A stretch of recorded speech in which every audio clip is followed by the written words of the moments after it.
them gates for me. Which is not really biblical, so.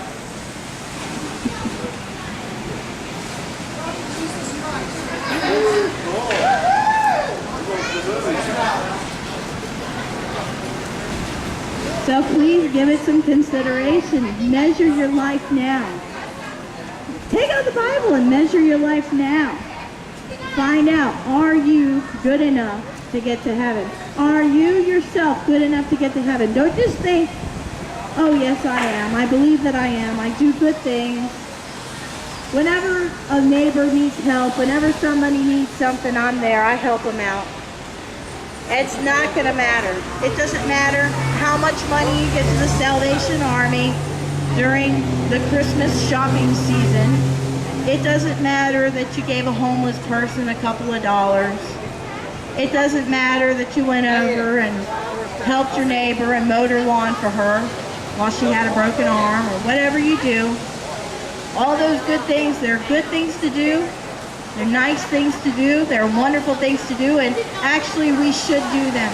But if you're relying on your good works and your good deeds to get you into heaven, if that's what you're standing on and relying on, and that's what you're basing your goodness on, then when you stand before God, you are going to be so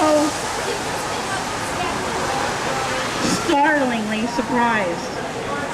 Mortified is more like the word. Mortified. It's forever. It's forever.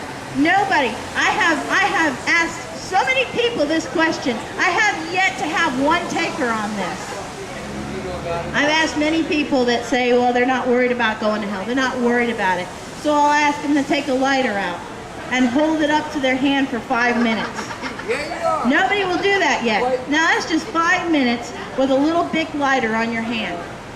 Now that's nothing compared to an eternity of fire and flames of your whole entire body consuming you over and over and over again. There are stories of people that claim that they have witnessed hell, and they say that the fire burns the flesh away, and then the flesh grows back, and then the fire burns it again. And that just keeps happening forever, for all of eternity. Hell was not intended for mankind. God made man in his image, absolutely. That's what the Bible says. God intended hell to be a punishment for Satan. However, God, being the just God that he is, how can he punish Satan for his rebellion and turning against him and trying to make himself God, trying to exalt himself above the throne of God? How can God punish Satan and call himself a just God if he doesn't give man the same punishment for his rebellion and for making himself a God? Because that's what we do. That is the God of the United States of America. The official idol of the United States of America is the God of I believe. It's what I believe. What I believe, what I think is the right thing. What I think is the right way to go. We think that in our minuscule time on this planet, in our however many years you get to walk around on this earth, whether it be 15 years, 40 years, 65 years, 90 years, we think that in those few years that we know it, we've got enough information to be able to determine for ourselves what is right and what is wrong, and what we can believe, and what we can trust in, and what we can base our eternity on. And that's a mistake. We need something greater than ourselves to rely on. We do need God. We need to rely on God. We need to rely on somebody a little bit smarter than what we are. Because truth be told, we all miss it. We all make mistakes. We've been wrong. Each one of us has been wrong about stupid things that don't really matter. But eternity, your salvation, that matters. There's only one way to be able to get into heaven. And it's not through Buddha. It's not through Allah. It's not by being a Hindu. It's not by being a good person and doing good things. The only way to get there is through Jesus Christ. That's what he came for. He came to give himself for you. To make himself, the Bible says, a propitiation for you. A substitution. He substituted himself for you. It's like if you went to court. Let's say you committed some terrible crime. Let's say you broke into a millionaire's beautiful mansion. And you destroyed property. You stole from him. You stole a lot of money. You stole jewelry from him. You stole paintings from him. And you got caught. And you went to court. And the judge said, you owe this man $100,000. If you don't pay up, you're going to spend the next 10 years in prison. And you say, well, I don't have the money, Your Honor. I don't have it. You've called your family. You've called your friends. Nobody can come up with that money.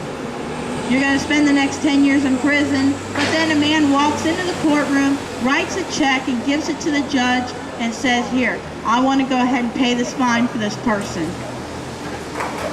The judge is going to say to you, you're free to go.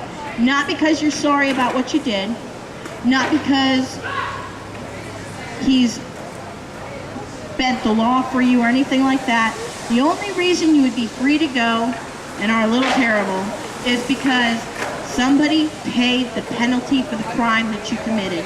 You deserve to go to prison. You deserve that sentence, but somebody else paid it for you. Somebody else did it for you. I heard another one. There's a man, and he goes into a bank with his little boy, and some robbers come in, and they take money. They go to the man, and they say, you shoot your son, or I'm going to shoot everybody in this bank. Well, the man, after much hesitation, there's 40, 50 people in the bank.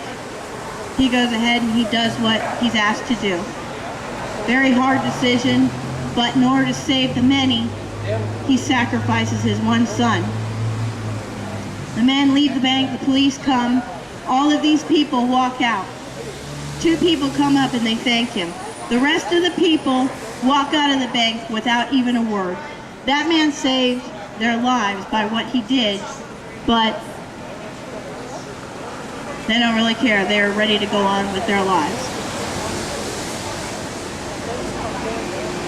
Please, we're just asking you to just check your lives. Consider this. Consider what we're saying. This country has just gotten so numb to the gospel message. Please consider this. Please consider what we're saying.